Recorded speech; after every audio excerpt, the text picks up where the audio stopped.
જય માતાજી મિત્રો, કેમ છો બધા? મજામાં?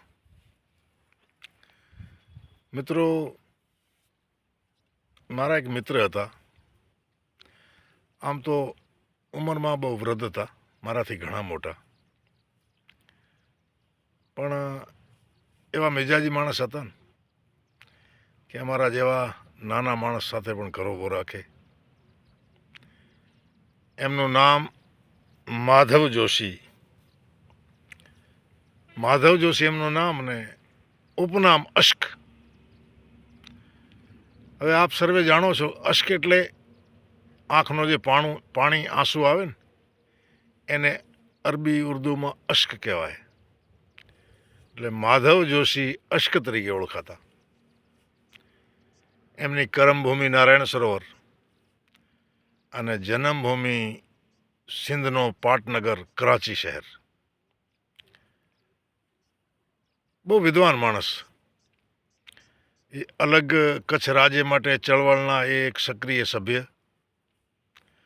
કચ્છમાં નર્મદાના નીર માટે એમણે અવિરત લડત ચલાવેલી.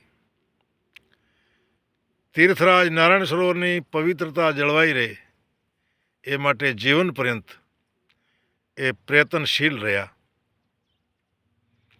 બહુ વિદ્વાન માણસ, કવિ માણસ.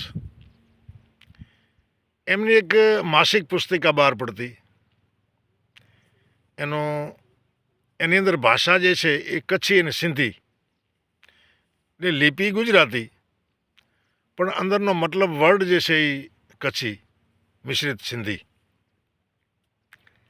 એ પુસ્તિકાનું નામ હતું કુંજલજી કુણકાર. અને સદભાગે મારા નાના ભાઈ મદનભાઈ એ પુસ્તિકાના આજીવન સભ્ય. અને એમના ગ્રાહકો વધારે પડતા મુંબઈના શ્રેષ્ઠીઓ, વેપારી વર્ણ જે કચ્છનો મુંબઈ વસે, એ લોકોના બાળકો કચ્છી ભાષા ભૂલી ન જાય એના માટે આ ખાસ પુસ્તિકા એ લોકો મંગાવતા. હવે માધવ જોશી અશ્કની એક કવિતા મને બહુ પસંદ આવે. બહુ મોટા ગજાની કવિતા સાહેબ. એ કવિતાનું નામ કોઠ. હવે કોઠનો મતલબ છે આમંત્રણ, તેડું. આમંત્રણ અથવા તેડું એને કચ્છી સિંધી ભાષામાં કોઠ કે.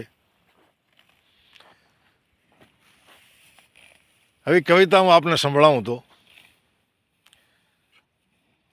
માધવ જોશી સાહેબ લખે છે કે કિથાં કિથાંનું કોઠ અચેતી, કિથાં કિથાંનું કોઠ અચેતી, રોજઈ રોજ કોઠ અચેતી, કિથાં નિયાણી જે સગપણજી, તો કિથાં વિયાજી કોઠ અચેતી. કિથાં કિથાંનું કોઠ અચેતી, રોજઈ રોજ કોઠ અચેતી, કિથાં નિયાણી જે સગપણજી, તો કિથાં વિયાજી કોઠ અચેતી, ચોપડ પાસા રાંધ જીયણજી, અને ચોવટજી પણ કોઠ અચેતી, અશ્ક ટાણે તે સરાય આણે ન્યાર આખરજી કોઠ અચેતી. સાહેબ, કેવી મોટા ગજાની કવિતા માધવ જોશી સાહેબની. આજે તો એ જોશી સાહેબ હયાતી નથી, પણ એમના સંસ્મરણો જે છે એ આપણે વાગોળીએ તો જય માતાજી.